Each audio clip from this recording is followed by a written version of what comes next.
या आंदोलन मैदानामध्ये जिल्हाधिकारी कार्यालयावर उपस्थित करत आहात, काय मागणी? आमची मागणी आहे की जे आम्हाला समाज मंदिर जे केलेलं आहे अण्णाभाऊ साठे समाज मंदिर ब्रह्मपुरी येथील त्याच्या पाठीमागील जागेवर झालेले अतिक्रमण तात्काळ हटवण्यात यावे याबाबत आमचं आमरण उपोषण सुरू आहे. जागा त्या संदर्भातला काही ठराव पास आहे? हो आहे ना. त्याची नोंद आहे? हो पेपर आहे? हो आहे ना, ग्रामपंचायतला आहे ना. काय काय म्हणून आहे? ग्रामपंचायतला आहे समाज मंदिराच्या जागेचा सर्वे नंबर 251 आहे आणि सदरील व्यक्तीचा आहे 250.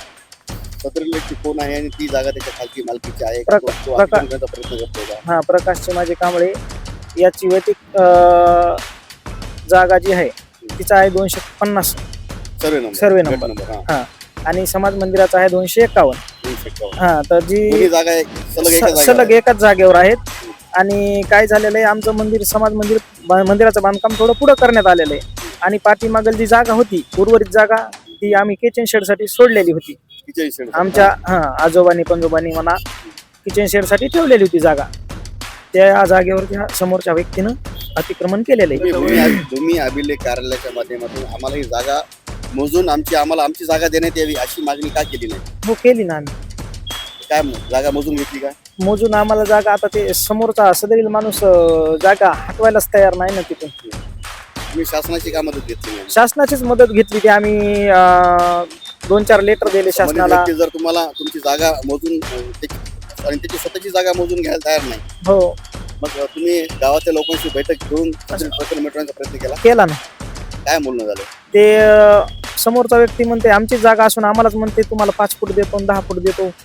मग ते तसं कसं होईल? तुम्ही म्हणताय की तुमचा सर्व गट नंबर 251 आहे आमचा. 251 आहे, त्याचा 250 आहे. हो, 2 गट नंबर असताना जागा दोन्ही गटामध्ये व्यवस्थित मोजून दिलेली असताना हो, ते हो, कसं अतिक्रमण म्हणजे त्याची आहे बघा 18/40 वैयक्तिक.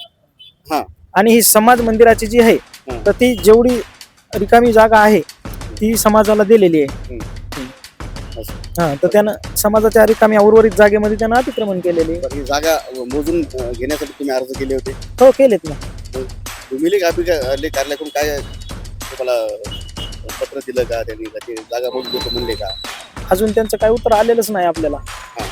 7 दिवसाची. आता 7 दिवसाच्या नोटीस नंतर बघू.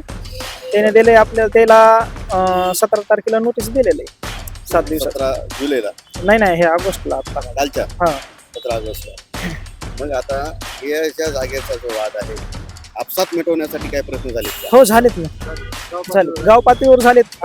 आम्ही गाव पातळीवरच मिटवणार होतो, पण समोरचे व्यक्ती आपल्याला सोडायलाच तयार नाही ना जागा.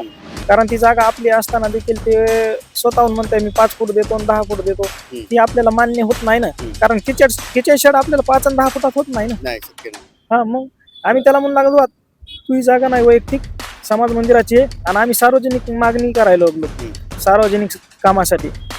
किचन शेड जर केलं तर आम्हाला सार्वजनिक सगळ्यालाच होणार आहे ना. कारण आम्ही आमच्या स्वतःसाठी मागणच झालो ना. सगळ्यांसाठीच मागायलो आणि ती जागा त्याच्या मालकीची नाही, काहीच नाही.